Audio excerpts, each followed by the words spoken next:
proud kay kong pungits because finally nakangker na iyang kadlok sa tubig. Actually di siya kibaw mo langoy. So far kay wa pa gid na siya nakatry og kanang langoy on his own. Kana bitong di siya i-guide. Wa pa gid siya ka-try og free diving, wala. Even though mag-snorkeling mi kay kuan kanang gina-guide ni siya.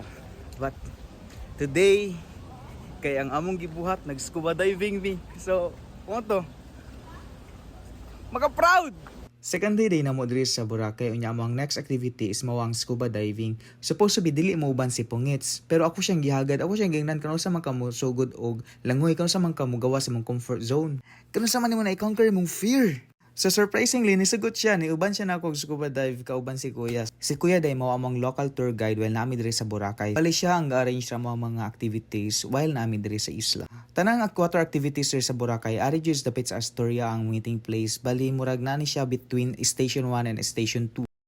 So mo to na namin diri sa Ocean Philippine Drive Center, ari mi magpirma waiver, ari sa mi mag-attend og briefing, ari sa mi mag-ilis. Og sa imong waiver guys, you have to declare kung unsa may mga health issues nimo, especially kay first timer ta. Ug ari gina-demo ni sir kung unsay gamiton nato nga mga hand signals or hand gestures nga atong gamiton ilawom sa tubig. And good thing is that licensed ta na ng ilang mga assistant divers. And finally, here we go.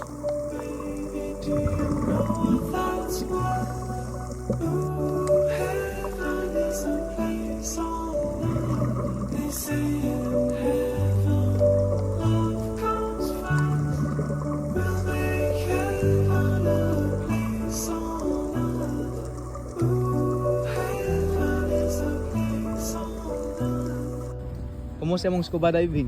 Awesome. Awesome.